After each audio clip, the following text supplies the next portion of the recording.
the interplay of all the different sections of that song, going back to something you said about how there's this sort of cacophony of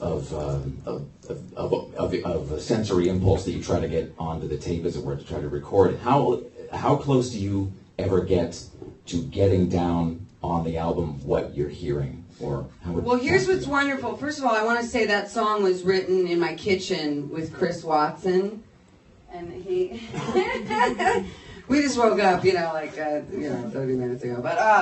But Chris, I wrote most of the record with.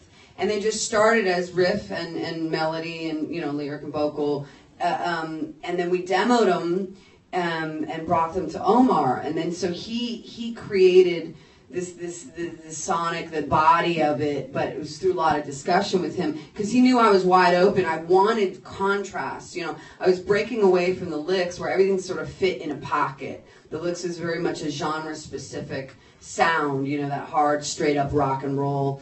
And so we wanted all this space and breathing room and development in the song. So I was really keen on dynamics. And that song, even with the chorus, I was like, that's not really a normal chorus just to sing ahs, but I was like, we were into it. And Omar was like, yeah, that's the chorus. And I was like, okay, that's the chorus. And so we just grow it. But with Omar, it's wild because he's really a big believer in instincts. So you just lay it down. It's just whatever you're feeling, you lay it down. He does not go back and question and tinker and do all this stuff. He's very prolific in his own life with all the projects he does. And so it was really inspiring to move this way in the studio, to be very unprecious, but just all instinctual and just gut feeling on everything. And so, yeah. Oh, but there was certain things like Suicide Dive Bombers. I'd go to him, we had the track, it was all recorded, we got the drums, Chris's guitar and all this stuff.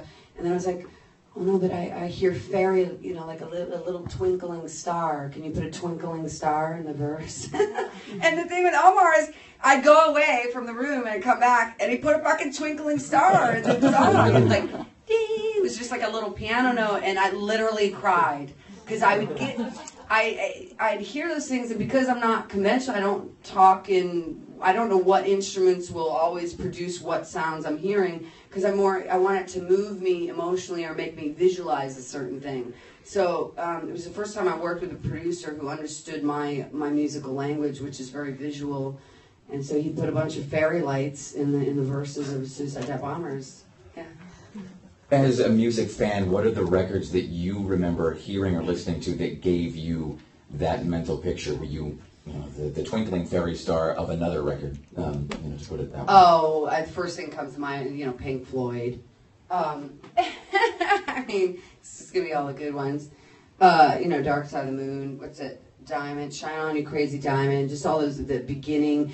At the beginning, how it starts painting a picture and it invites you into this universe of sound, and that particular song, Shine On You Crazy Diamond, because I did a play and I would listen to that song every day before I went on, but it just invites you step into this sort of abyss of I don't know, a lot of things in my world. This is what it invites me into. And then what's it, good stuff like Neil Young, I forgot what albums. I just remember I'd listen to Nina Simone and Tina Turner. I go between like vocalists, people who are very unique in their own. My whole journey has been to try to develop my own, really come into my own, even as a singer. Yeah. And actually, on that subject, coming from the world of film, you're a lot of times dealing with characters who are written by, or at least shaped by, an outside voice.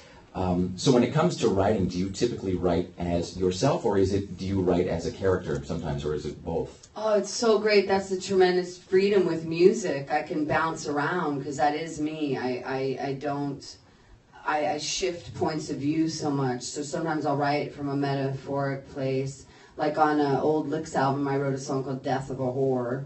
It's quite literally about a story of a murder of a prostitute from a story I read, and so I took the point of view of the prostitute and having to live through violence. But in my own life, I connect with so many. I have my own life experience, and I've lived through a few things. So I always reference that emotionally. I can connect with that. But I tend to write about longing a lot and being hungry, and it can be in all forms of hunger, and sometimes it can be despairing, and sometimes it can be a gift. And so on this record, for the first time, I wrote a blues song. I always wanted to write my own blues song.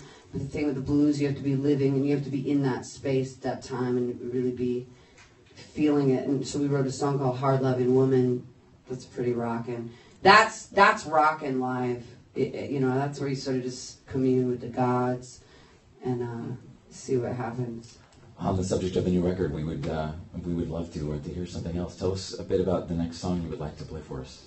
Oh yeah, but wait, your earlier question about what albums, because you said, no, I was thinking, you said, I guess it's not important. Oh, on this particular album, talking to Omar a lot, we talked about, Tom Waits or Nick Cave and the Bad Seeds, these very theatrical performers, but where you hear all this dimension in their sounds, or like Screaming Jay Hawkins, and we found that, I just relate to they're almost like interpreters of characters and music, and so I want to explore that more, and where I merge. It's not a separatist thing. It's not like, oh yeah, I come from film, now I'm doing music. That's so fucking, is it pedantic? Is it, but no, it's, for me, it's an evolution, exploration.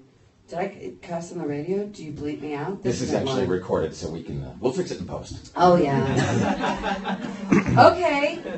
Well, this song, and you guys are this is actually beautifully lit, because I just see your hat and the shapes. This song is called Ghosts. Ghosts.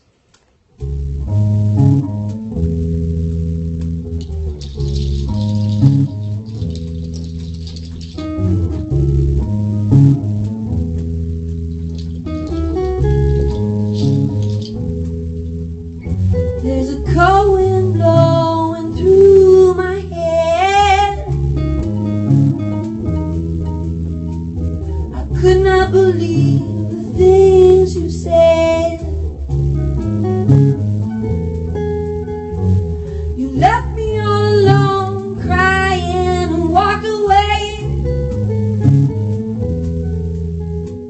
I could not escape the fate of the killing floor.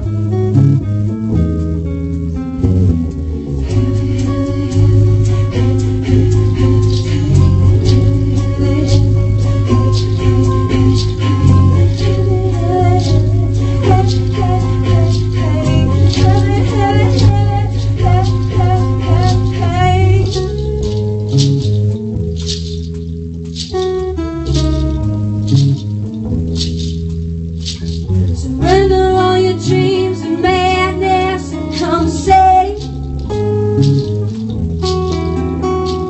wherever you are, I said wherever you are, you're a ghost to me now, you'll never knock again. And all I ever wanted was to call you my friend.